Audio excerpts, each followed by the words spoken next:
सीताराम पदाम्बुजोन्मानसं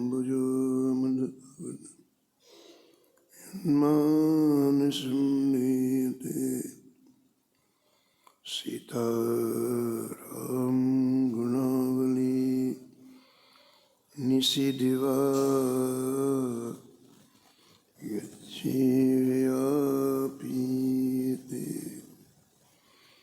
सीताराम चित्ररूपमनिशं यस्यक्षुषोर्भूषणं सीतारामसुनामधामनिरतं तं सद्गुरुं संभजे नीलाम्बुजश्यामलकोमलाङ्गं सीतासमारोपितवामभागं पाणौ महासायकचारुचापं नमामि रामं रघुवंशनाथं यत्र यत्र रघुनाथकीर्तनं तत्र तत्र कृतमस्तकाञ्जलिं वाष्पवारि परिपूर्णलोचनं मारुतिं नमत राक्षसान्तकम् वाञ्छाकल्पतरुभ्यश्च कृपासिन्धुभ्यैव च पतितानां पावनेभ्यो श्रीवैष्णवेभ्यो नमो नमः। भक्त भक्ति भगवन्त गुरु चतुर्नाम वपुएक इनके पदवंदन किए नासत विघ्न हरजू आय विराजिए कथा सुनो इतिहास तुम श्रोता या माल के तुम पद रज मम आस तुम पीछे जो और हैं श्रोता हैं रसखान तिनके सकल मनोरथ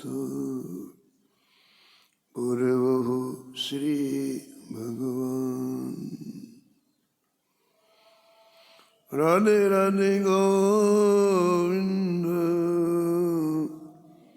गोविंद राधे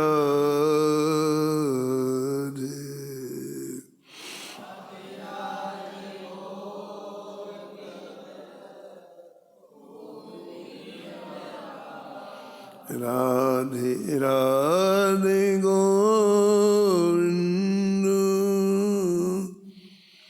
गोविंद राधे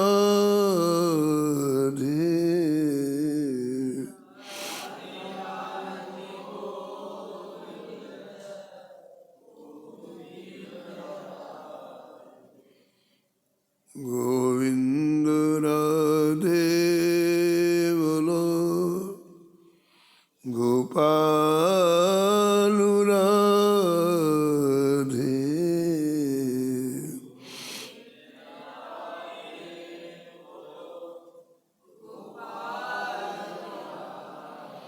गोविंद राधे बोलो गोपाल राधे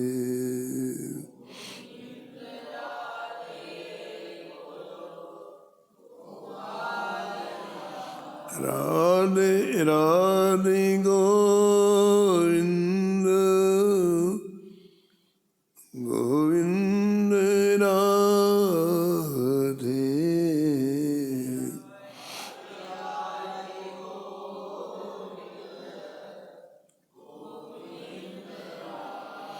राधे राधे गोविंद गोविंद राधे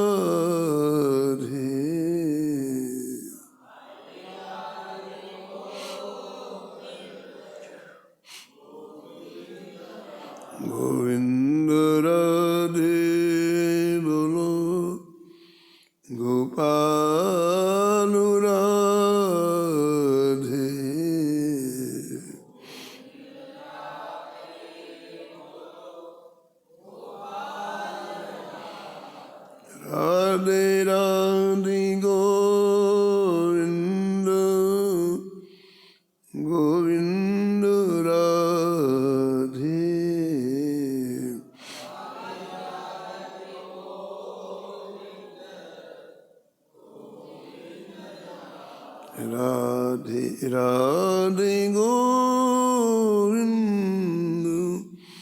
गोविंद राधे।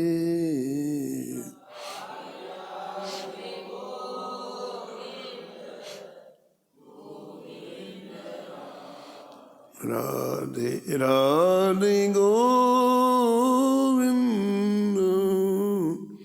गोविंद राधे।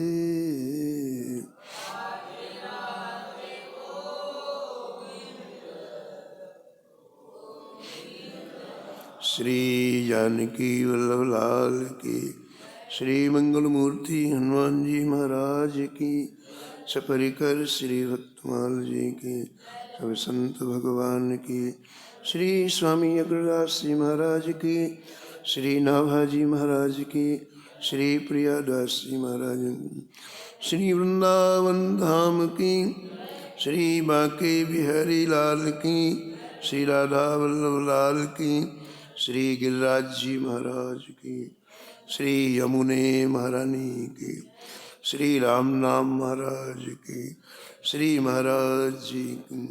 जय जय श्री राधे।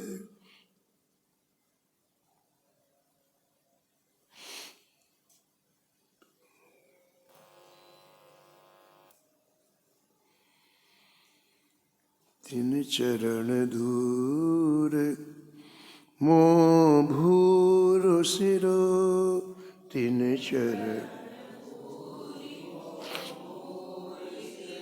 जे जे हरि माया तरे।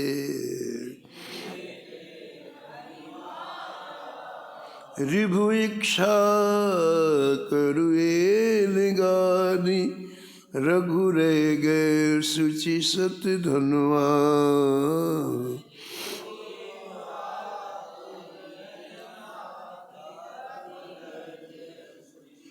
अमूरत अरुरंत देव उतंग, भूर देवल वैवस्वत मनुआ।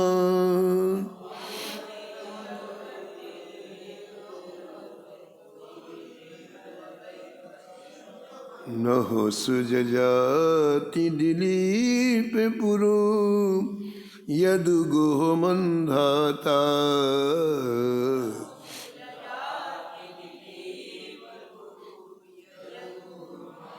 पिप्पल निमि भरद्वाज, दक्ष सरभंग संघाता।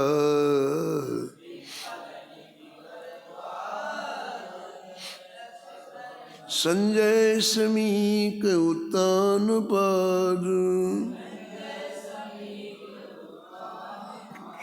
याज्ञवल्क जस जग भरे। तिन चरण धूर मोह भूर सिरो,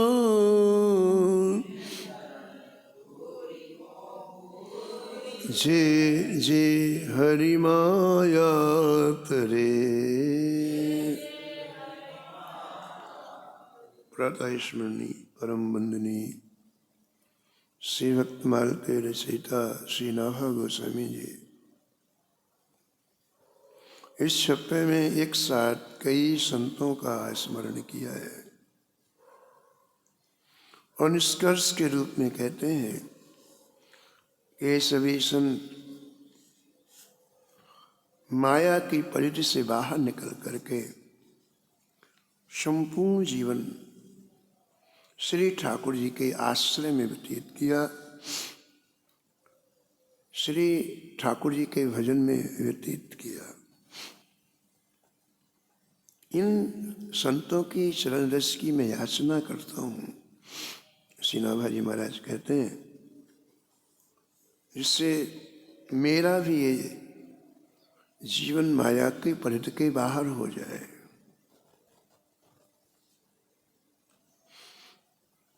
आपने श्रवण किया है कि जितने संत हैं सब बड़े उदार हैं, करुणावान हैं। इन संतों के हृदय में एक इच्छा रहती है कि संसार का प्रत्येक प्राणी सुखी होवे। सर्वे भवन्ति सुखिनः सर्वे सन्तु निरामया। लेकिन वो सुखी कैसे होगा? जब वो सुख के स्थान में जाएगा तो सुखी होगा। ऐसे कैसे हो जाएगा बताओ आप? आपको जमुना जी में स्नान करना, तो जमुना जी जाएंगे तब तो स्नान करेंगे ना। तो सबसे बड़ी जो विडंबना है, दिक्कत ये है कि सुख तो चाहते हैं हम, लेकिन सुख के स्थान में जाना नहीं चाहते।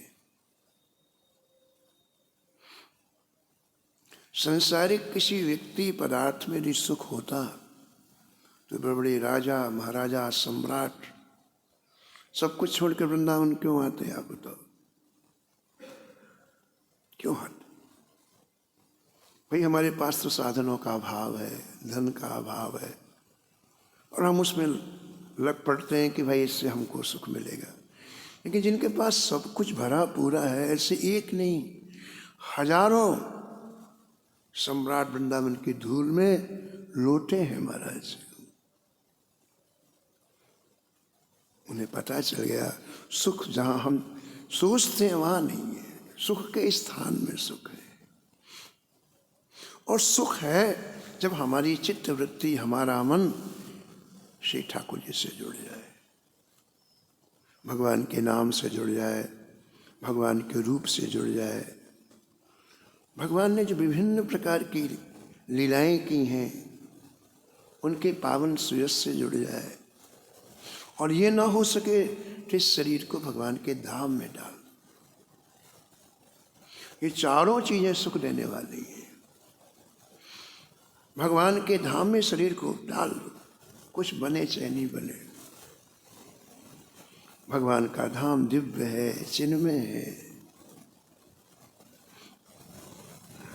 यहाँ के रसिकों का कहना है कि वृंदावन माँ है। माँ जैसे अपने बच्चे को अपने गोद में लेकर के स्तनों से दूध पिलाती है, ऐसे श्री धाम वृंदावन की गोद में जो आ जाता है उसे वृंदावन भक्ति रूपी दूध पिलाती है। इन चारों से जुड़ना चाहिए तो सुख की प्राप्ति होती है।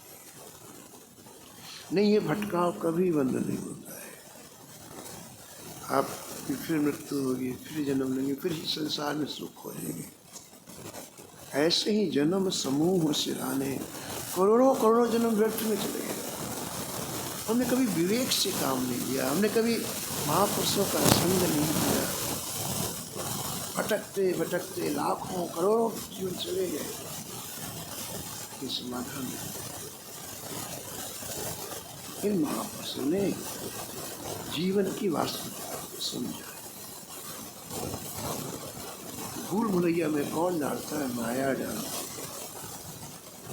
जहाँ सुख नहीं है माया कहती वहाँ सुख है। चलो जी जी हरि माया करे।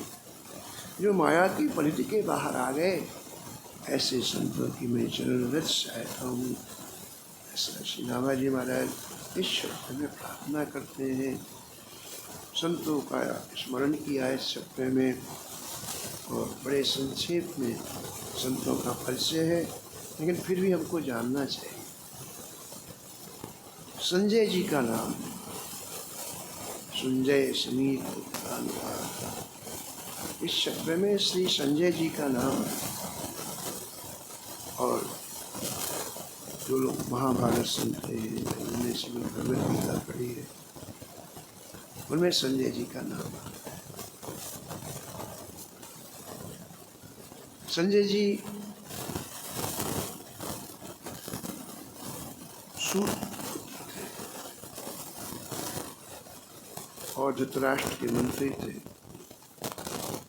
लेकिन कृष्ण के परम भक्त थे।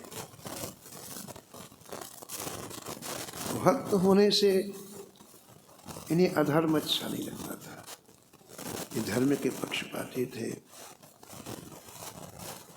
धृतराष्ट्र के मंत्री होते हुए भी पांडवों में इसलिए सहानुभूति रखते थे क्योंकि पांडव धर्म की राह में चल रहे हैं। धृतराष्ट्र के पुत्रों को अधर्म से रोकने के लिए कई बार संजय जी कड़े शब्दों का प्रयोग करते थे और एक बात धृतराष्ट्र से आप एकांत में कहते कि श्री कृष्ण भगवान है,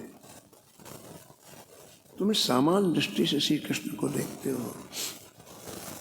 श्री कृष्ण भगवान है इसलिए तुम उनकी उपासना करो, उपासना से श्री कृष्ण तत्व समझ में आएगा। अंदर जब तक आपके अंदर भाव नहीं होगा श्री कृष्ण तत्व समझ में नहीं आएगा। धृतराष्ट्र ने संजय से पूछा, इस बात का क्या प्रमाण है? श्री कृष्ण साक्षात ईश्वर हैं, तुमने कैसे जाना? मैं तो उन्हें सामान्य समझता हूँ, मैंने श्री कृष्ण को भगवान क्यों नहीं समझा? मेरे मन में ऐसा भाव क्यों नहीं आता कि श्री कृष्ण भगवान है? इसका उत्तर संजय जी ने वेद व्यास जी के सामने दिया। वेद व्यास जी धृतराष्ट्र के पास बैठे थे। बड़ा सुंदर उत्तर दिया है। कहा, मैं इसलिए जानता हूँ कि श्री कृष्ण भगवान है, मैंने जीवन में कभी किसी के साथ कपट नहीं किया। आप विचार करो, जिस हृदय में श्री ठाकुर जी को देखना है वहाँ हमने कितना कचरा भर के रखा है, कैसे दिख जाएंगे ठाकुर जी? संजय जी अपने जीवन की बात वेदव्यास जी के सामने कह रहे हैं धृतराष्ट्र जी से कि मैंने जीवन में कभी कपट नहीं किया, कभी मैंने जीवन में कभी झूठ नहीं बोला। ये सारी चीजें हमारे अंतःकरण को दूषित करने वाली है। मैंने श्री ठाकुर जी के चरणों का ध्यान किया है। भगवान के चरणों में चरण चिन्ह है, एक एक चरण चिन्ह के ध्यान का अद्भुत फल है।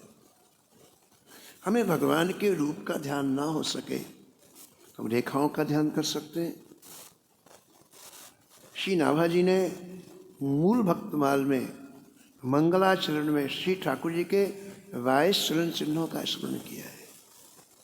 अंकुश, अंबर, कुलिस, कमल, जौ, ध्वजा, धेनुपद, शंख, चक्र, स्वास्तिक, जम्बू फल, कलश, सुधार। हम ठाकुर जी के रूप का ध्यान ना कर सके तो जो रेखाएं बनी हैं ठाकुर जी के चरणों में उनका ध्यान करें। इससे अंतःकरण शुद्ध होता है। भगवान से अपने मन को किसी तरह से जोड़ा जाए। एक क्षण जोड़ो आप, 1 मिनट जोड़ो आप। कौन कहता 10 घंटे करो, आप 4 घंटे करो, अंतःकरण शुद्ध हो जाएगा। श्री अक्रूर जी की उपासना भगवान के चरण चिन्हों की है। जटायु जी की उपासना भगवान के चरण चिन्हों की है। ध्यान करने में चरण चिन्ह बड़े सरल हैं। नाभाजी महाराज इनकी महिमा का वर्णन करते हैं। सीता पति पद नित वसत ऐते मंगलदायका। भगवान के चरण चिन्ह नित्य है, मंगल प्रदान करने वाले। चरण चिन्ह रघुवीर के संतन सदा सहायक। इस संतों की सहायता करते हैं। सहायता का तात्पर्य है हमारा मन अमंगल में नहीं जाएगा, मंगल में लगा रहेगा। हमारा मन गलत चिंतन नहीं करेगा, सात्विक चिंतन करेगा। इसमें सहायता करते हैं चरण चिन्ह।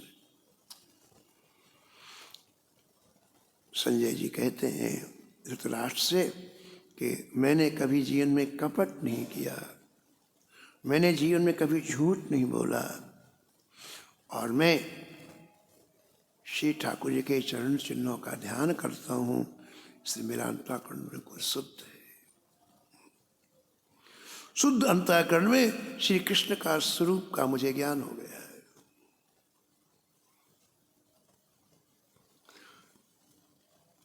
गीता वाटिका में पूज्य राधा बाबा जी रहते, पूज्य भाई जी हनुमान प्रसाद पोदार जी रहते, और राधा बाबा का अंतःकरण इतना शुद्ध था ये पूज्य भाई जी की प्रत्येक लीला को खुली हुई आंखों से देखते। सामान्य जो रूप था भाई जी का, तो हम लोग देखते थे कुर्ता धोती पहनते हैं, कल्याण का संपादक तो करते हैं, ये सामान्य रूप था। लेकिन आंतरिक रूप बड़ा दिव्य था। भाई जी निरंतर श्री ठाकुर जी की के भाव राज्य में रहते थे 24 घंटे, किसी न किसी लीला में जुड़े रहते। बाहर से काम कराई दिखते, प्रूफ रीडिंग कर रहे हैं, बात कर रहे हैं, व्यवस्था दे, अंदर से लीलाओं में डूबे रहते। श्री राधा बाबा जी भाई जी की इस स्थिति को अपनी आंखों खुली हुई आंखों से देखते, और उनको जो अनुभव होता उसको कुटिया में बैठ के लिखते थे। प्रतिदिन श्री राधा बाबा जी को भाई जी ने आज कौन सी लीला में कैसे क्या किया उसको लिखते थे।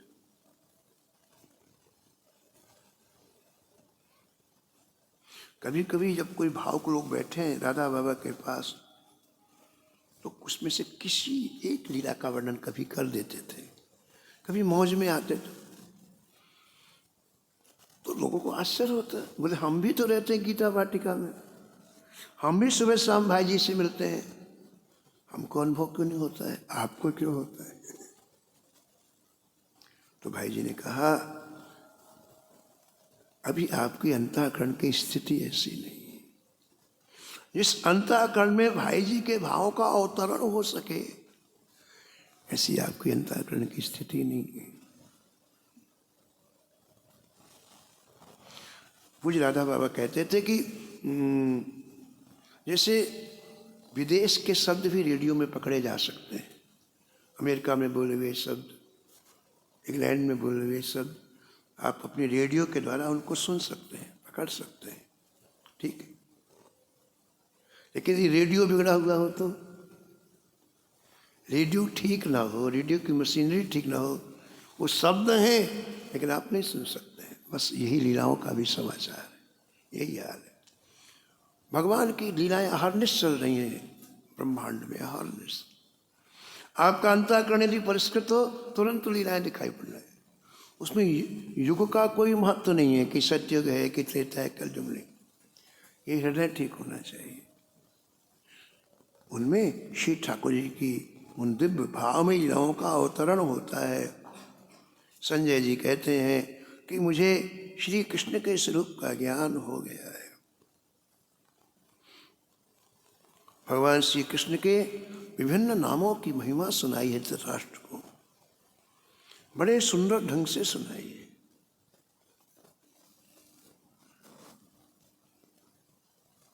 भक्तमाल में ऐसा लिखा है कि भक्तमाल भक्त के मुख से सुननी चाहिए। ऐसा क्यों लिखा है? कोई भी सुना दे, ऐसा क्यों लिखा है?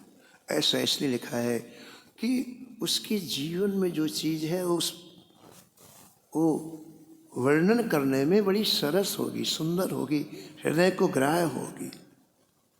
एक सूखा व्यक्ति उसी को कहेगा तो सरसता नहीं आएगी, इसलिए ऐसा लिखा हुआ है। भागवत जी में भी लिखा है कि भक्त मुख से सुनना चाहिए। इसका कारण केवल यही है। संजय जी ने जब श्री कृष्ण के नामों की व्याख्या की, बड़ी सरस व्याख्या सुनाई धृतराष्ट्र जी को। भगवान वेद व्यास जी ने संजय के ऊपर कृपा की। संजय वेद व्यास जी के शिष्य हैं और कृपा करके इनको दिव्य दृष्टि प्रदान की। ऐसी कृपा कर दी संजय जी ने कि ये जहां बैठे बैठे कई मील दूर की बात देख सकते। इतना ही नहीं, ग्रंथकार कहते हैं कि किसके मन में क्या चल रहा है संजय जी जान जाते थे। कितनी बड़ी बात है। हमारे मन में क्या चल रहा है उसको जानना मामूली बात है क्या? लेकिन वेद व्यास जी ने ऐसी कृपा कर दी कि केवल दृष्टि नहीं, दिव्य दृष्टि नहीं कि यहाँ से 1000 मील दूर क्या हो रहा है, 500 मील दूर क्या रहा है, किसके मन में क्या चल रहा है, वो क्या सोच रहा है, ये भी संजय जी जान जाते थे। और श्री वेदव्यास जी की आज्ञा से श्री संजय जी ने धृतराष्ट्र को संपूर्ण महाभारत के युद्ध का विवरण सुनाया है। युद्ध के मैदान में भगवद गीता का जो उपदेश श्री कृष्ण ने अर्जुन को दिया है, यह सब संजय जी ने अपने कानों से सुना है।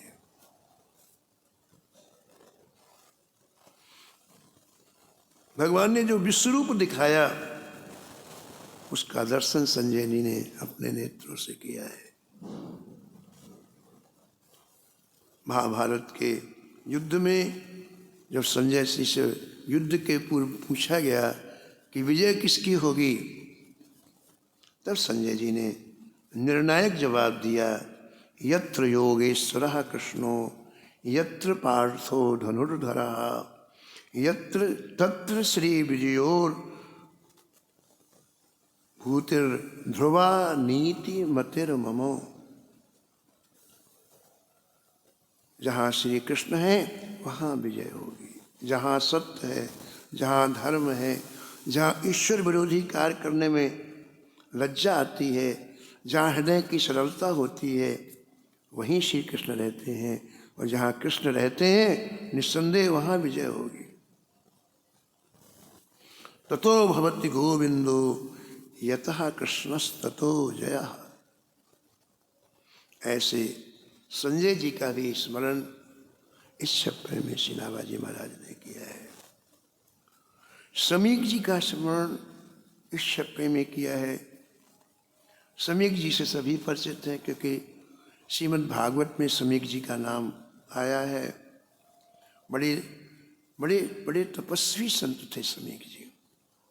इनकी रहनी देखो आप, संतों की रहनी ही विशेष होती है। ये वन में रहते थे और जहाँ गौएं रहती थी वहाँ बैठते थे। गौओं के स्थान में पहले गायें वन में चरने के लिए जाती ना, 100 गाय, 500 गाय, तो जहाँ गायें रहती वहीं रहते आप। और 24 घंटे में एक बार जब बछड़े गाय का दूध पीते तो बछड़ों के मुख से जो फेन निकलता, दूध पीते पीते आप देखते बछड़े के मुख से दोनों तरफ से फेन निकलता, उस फेन को पी करके आप भजन करते। सीधा गाय का दूध नहीं पीते थे, गाय के बछड़े के मुख से दूध पीते पीते जो फेन निकलता उसको पी करके आप भजन करते थे। बड़े तितिक्षु थे, परम शांत थे, क्षमाशील थे समीक जी।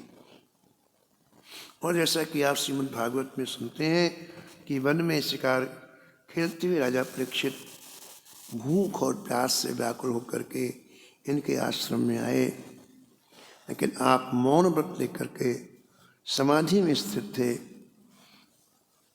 परीक्षित जी को लगा कि हम इनके आश्रम में आए हैं, भूखे हैं, प्यासे हैं, इनको जल पिलाना चाहिए, इन्हें भोजन की व्यवस्था करना चाहिए, लेकिन ये आंख बंद करके बैठे हैं।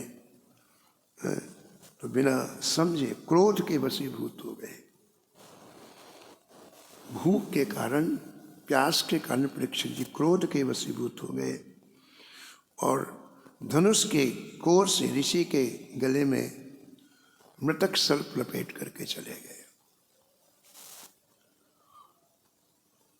समीक जी के पुत्र को जब पता चला, जिनका नाम श्रृंगी था, कि राजा तुम्हारे पिता के गले में मरा हुआ सर्प लपेट करके चले गए हैं, तो बड़ा दुख हुआ श्रृंगी जी को। अभी छोटी आयु के थे, ब्रह्मचारियों के साथ खेल रहे थे। उन्होंने वहीं से शाप दे दिया कि आज से 7वें दिन राजा परीक्षित को तक्षक नाम का सर्प डसेगा। जब समीक जी को इस बात का पता चला तो उन्होंने बहुत डांटा पुत्र को और कहा, तूने जिसे शाप दिया है वो परीक्षित शाप के योग नहीं थे, तू बड़ा मूर्ख है, छोटी सी गलती में इतना बड़ा शाप दे दिया तूने। तुझे पता होना चाहिए राजा सामान्य व्यक्ति नहीं होता है, ईश्वर का अंश होता है। यदि राज को देखभाल करने वाला कोई नहीं रह जाएगा तो अराजकता बढ़ जाएगी, प्रजा निरंकुश हो जाएगी और सब अपराध के घेरे में आ जाएंगे। इसलिए तुमने अच्छा काम नहीं किया। उन्हें न जाने कितने अश्वमेध यज्ञ किए हैं परीक्षित जी ने, और सबसे बड़ी बात तो है कि वो भगवान के प्यारे हैं।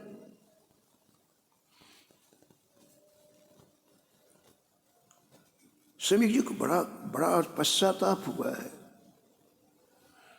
उन्होंने महाराज तुरंत अपने एक शिष्य को बुलाया जिसका नाम गौरमुख था, और उसके द्वारा सांप की सूचना दिलवाई। परीक्षित जी को तो पता नहीं था कि सांप हो गया है, जिससे राजा तैयार हो जाए। और इसके बाद आप लोग सुनते ही हैं कि श्री सुखदेव जी राजा परीक्षित जी को श्रीमद् भागवत की कथा सुनाई। ऐसे समीक जी का स्मरण भी इस छप्पे में श्री नाभाजी महाराज ने किया है। सर्वभंग जी का स्मरण किया है। ये सभी ऋषि बड़े वंदनीय हैं, प्रणम्य हैं। इनका नाम लेते ही महाराज संपूर्ण हमारी आंखों के सामने आ जाते हैं। इन्होंने जीवन में एक क्षण भी ऐसा नहीं गुजारा जिसमें भगवत स्मृति न हो। भगवत स्मृति में पूरा जीवन निकाला। इसलिए इनका नाम समस्त प्रकार के अनिष्टों को दूर करने वाला है। पूज्य महाराज श्री मथुरादास जी महाराज कहते थे कि भक्तमाल भक्तों के नाम का संकीर्तन है। जैसे हम ठाकुर जी के नाम का संकीर्तन करते हैं, ऐसे मूल छप्पे जो हैं उनमें भक्तों के नाम का संकीर्तन किया गया। भक्तमाल में जितने नाम हैं सभी का चरित्र वर्णन नहीं किया गया है। प्रियादास जी ने एक छप्पे में से कभी 2 चरित्र ले लिए, कभी 1 ले लिया, तो पूरे भक्तों का स्मरण नहीं हो पाता यदि हम छप्पे ना पढ़ें, पाठ ना करें। इसलिए कथा में छप्पे जरूर पढ़ना चाहिए। छप्पे में आए हुए भक्तों में 1 या 2 कथा आप सुन पाएंगे, बाकी का यदि छप्पे नहीं पढ़ेंगे तो स्मरण नहीं होगा। छप्पे पढ़ना चाहिए। एक बार सभी संतों को वंदन हो जाता है, प्रणाम हो जाता है। श्री सर्वभंग जी का स्मरण किया है। सर्वभंग जी के बारे में आप सभी जानते हैं कि परम तपस्वी हैं। एक बार आपने 1000 वर्ष तक कठोर तप किया। इनके सिर से अग्नि की ज्वालाएं निकलने लग गईं, लेकिन ये तप से विरत नहीं हुए। स्वर्ग के राजा देवराजेंद्र भयभीत हो गए। उन्हें इसकी चिंता रहती, कोई अधिक तप करेगा तो हमारी कुर्सी ना ले ले, इंद्र का पद ना ले ले। इसलिए इंद्र हमेशा भयभीत रहते, और जो व्यक्ति ऊंचाई में जाना चाहता है उसको पैर पकड़ के खींच करके गिराना चाहते हैं। इनके तप से भयभीत होकर इंद्र ने गंधर्वों के राजा विश्वावसु को भेजा, इनके तप को भंग करो। बहुत सी अप्सराओं को लेकर गंधर्वराज मुनि के आश्रम में आए, प्रयत्न किया, लेकिन मुनि को तप से विरत नहीं कर पाए। तब इंद्र ने त्रिभुवन मोहन कामदेव को ही भेजा। कामदेव अनेक अप्सराओं को लेकर के आए, अपनी करोड़ों कलाएं दिखाईं, परंतु सर्वभंग जी को तप से विरत नहीं कर पाए। अंत में पंचबाण जो काम के पास है, उन 5 बाणों को श्री सर्वभंग ऋषि के ऊपर चलाया, लेकिन उन बाणों को आते हुए देख करके सर्वभंग ऋषि ने एक कुश हाथ में लेकर यूं फेंक दिया, और कामदेव के वो 5 बाण व्यर्थ हो गए। उन्होंने, सर माने होता है बाण, कामदेव के सर को भंग कर दिया, इसलिए इनका नाम सर्वभंग हो गया। इसी नाम की प्रसिद्धि हुई। पहले दूसरा नाम था, लेकिन उस दिन से इनकी इसी नाम की प्रसिद्धि हुई। और तब करते करते इन्होंने ब्रह्मलोक को भी जीत लिया। सर्वभंग जी ने, इनका स्मरण रामायण में भी आया है। वाल्मीकि रामायण में ऐसा वर्णन आता है कि भगवान श्री राम जब सर्वभंग जी के आश्रम में आए तो एक अद्भुत दृश्य देखा। क्या देखा? सर्वभंग ऋषि के आश्रम के ऊपर आकाश में हरे घोड़े से जुता हुआ एक विचित्र रथ खड़ा है, जिसमें इंद्र सवार है। और उस रथ और घोड़े और इंद्र से दीप्तमान बड़ा प्रकाश निकल रहा है। देवांगनाएं से सेवित है इंद्र जो आया है। देवता गंधर्व बहुत से सिद्धि महर्ष सर्वभंग जी की स्तुति कर रहे हैं। इंद्र सर्वभंग जी से बातचीत कर रहा है, ऐसा राम जी ने देखा। राम जी पैदल आए, लेकिन इंद्र ने जब राम जी को देखा तो इंद्र वहां से अंतर्ध्यान इसलिए हो गया कि रावण को न पता चल जाए। रावण के वध होने के बाद में श्री राम जी के समीप जाऊंगा। तो वो दृश्य आकाश का गायब हो गया, लेकिन राम जी ने देखा ये दृश्य। श्री राम जी सर्वभंग जी के आश्रम में आए तो मुनि ने स्वागत किया राम जी का। तो राम जी ने मुनि से इंद्र के आगमन का कारण पूछा कि हम जब आए तो आपकी कुटिया के ऊपर इंद्र को देखा, वो किस ले आए? तो सर्वभंग जी ने कहा कि जय जय, मैंने तपस्या से ब्रह्मलोक को जीत लिया है और इंद्र मुझे ब्रह्मलोक ले जाने के लिए आए। अपने रथ में बैठाकर मुझे ब्रह्मलोक ले जाने के लिए इंद्र आए हैं। लेकिन मुझे जैसे पता चला कि प्रभु आप थोड़ी दूर पर हैं,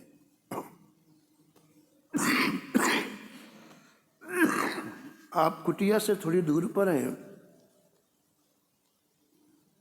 तो मैंने निश्चय किया कि मैं पहले आपका दर्शन करूंगा फिर ब्रह्मलोक जाऊंगा। यानी मृत्यु को भी अपने अधीन करके रखा है सर्वभंग जी। हे प्रभु, इसलिए मैं केवल आपके दर्शन के लिए आपकी प्रतीक्षा कर रहा था। चितवत पंथ रहो दिन राती, चितवत पंथ अब प्रभु देखो जुड़ानी छाती।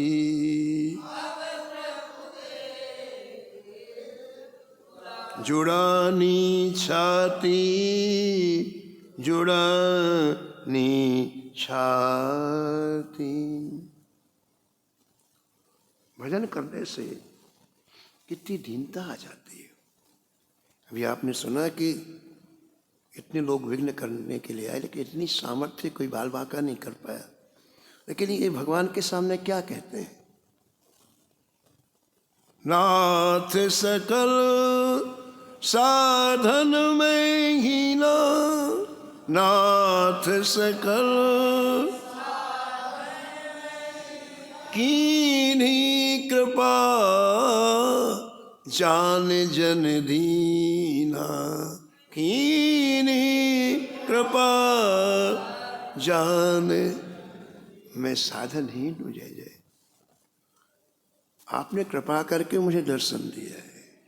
इसका मतलब क्या हुआ? भगवान साधन से नहीं मिलते हैं।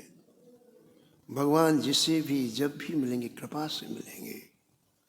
क्या फिर साधन नहीं करना चाहिए? क्या साधन बंद कर देना चाहिए? बोले नहीं नहीं, साधन हमारे अहंकार को नष्ट करता है। अहंकार को गलत साधन नहीं करें तो अहंकार नहीं जाएगा। साधन करते करते हम थक जाते हैं।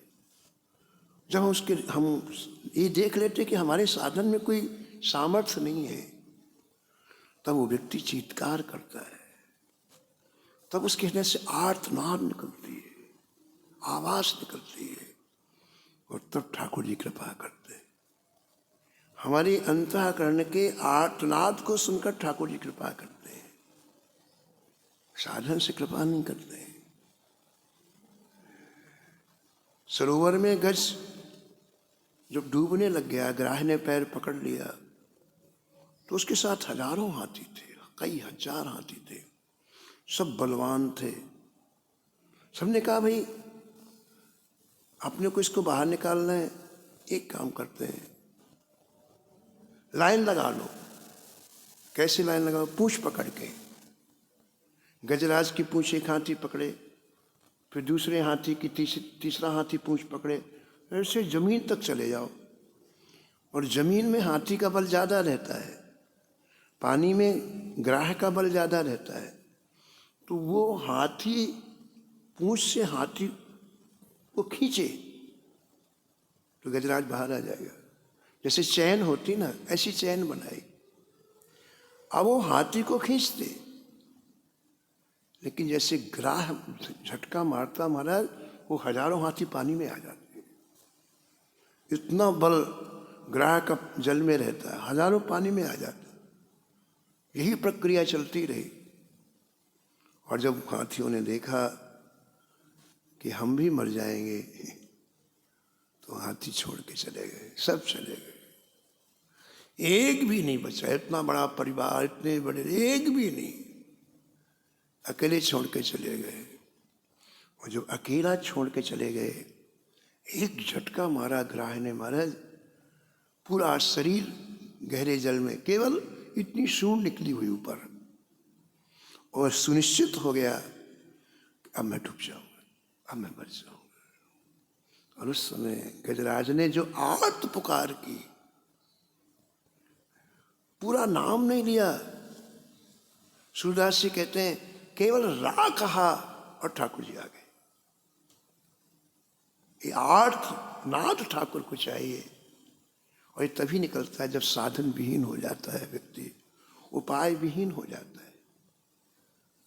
जब लग गज निज बल बरत्यो, जब लग गज निज बल बरत्यो, नेक सधो नहीं काम, नेक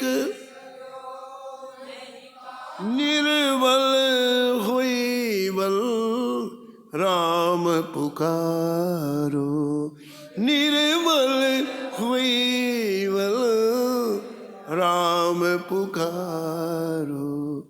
आए आधे नाम आए, सुनी री मैंने निर्बल के बलराम, सुनी री मैंने निर्बल के बलराम, निर्बल के बलराम। सर्वभंग जी कहते हैं जैसे मैं साधन विहीन हूं, आपने जो मुझे यहाँ दर्शन दिया है, आपने अपनी कृपा से मुझे दर्शन दिया है। भगवान अब मेरी एक इच्छा है, और इच्छा ये है अपने नेत्रों से निहारता हुआ मैं शरीर छोड़ूं, आप मेरे सामने खड़े रहें, मैं आपकी छवि को देखता रहूं, और शरीर से प्राण अलग हो जाएं। भगवान आप मेरी ये इच्छा पूर्ण करें। तब लग रहूं दीन हित लागी, तब लग रहूं, जब लग मिलो तुम ही तनु त्यागी, तब लग मिलो तुम ही तनु त्यागी। भगवान ने स्वीकृति दे दी, भगवान सामने खड़े हुए हैं, और महाराज 1 मिनट में पद्मासन लगाया, श्री सर्वभंग जी ने, और सारी आसक्तियों को छोड़ा। अंतिम समय यदि कहीं आसक्ति रहेगी तो वहाँ जन्म लेना पड़ेगा। ये फैक्ट है, सिद्धांत है, कहीं भी हो, इससे कोई मतलब नहीं। चाहे वो ऋषि हो, चाहे मुनि हो, चाहे गृहस्थ, इससे कोई मतलब, सिद्धांत सबके लिए एक होता है। अंतिम समय कहीं भी यदि आपकी आसक्ति होगी तो आपको वहाँ जन्म लेना पड़ेगा। इसलिए अंतिम समय चित्त की वृत्ति को एकाग्र करो। ऋषि ने चित्त की वृत्ति को एकाग्र किया और सामने श्री सीता जी, श्री लक्ष्मण जी, श्री राम जी को उस दिव्यात्य रसमय मूर्ति को हृदय में स्थान दिया और देखते देखते शरीर को छोड़ करके वैकुंठ सिधार गए। असि कही जोगु अगिन तनु जारा,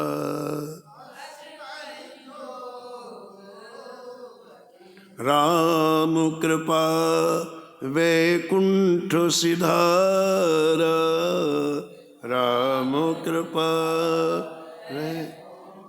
ऐसे सर्वभंग ऋषि के चरणों में बार बार वंदन प्रणाम करते हुए कथा को विराम। जय जय श्यामा जय जय श्याम, जय जय श्री वृंदावन धाम।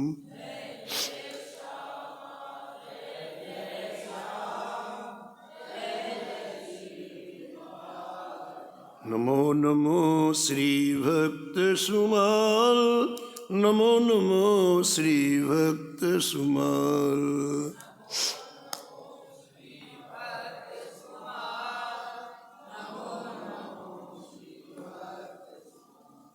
जाके सुनत महात्म नासत, उर्झल कत राधा नंदलाल।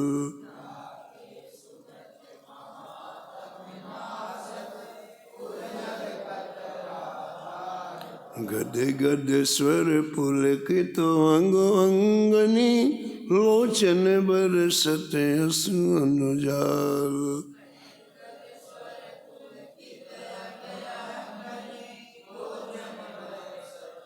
उतर जात अभिमान ब्याल विष, लेत जीवाय सुरस तेहि काल।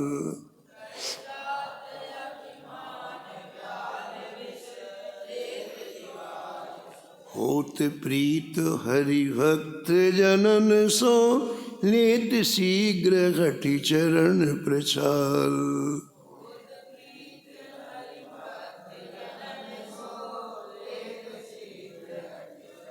तजत कुसंग लेत सत्संगति, भाग जगत को अद्भुत भाल।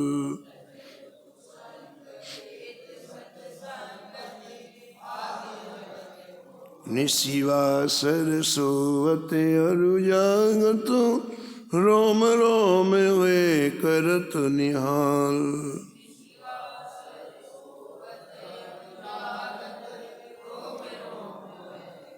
श्री अग्र नारायण दास प्रिया प्रिय, प्रगति जीवन रसिक रसाल।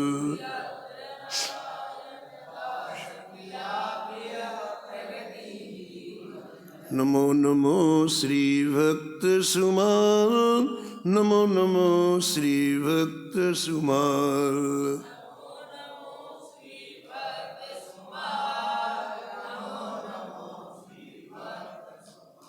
सीताराम सीताराम सीताराम सीताराम, राधे श्याम राधे श्याम राधे श्याम राधे श्याम। सीताराम सीताराम सीताराम सीताराम, राम राधे श्याम राधे श्याम राधे श्याम राधे श्याम। सीताराम सीताराम सीताराम सीताराम, जय जय राधे श्याम राधे श्याम राधे श्याम राधे श्याम। श्याम सीताराम सीताराम सीताराम सीताराम। राम राधे श्याम राधे श्याम राधे श्याम राधे श्याम। श्री जानकी वल्लभ लाल की। श्री मंगल मूर्ति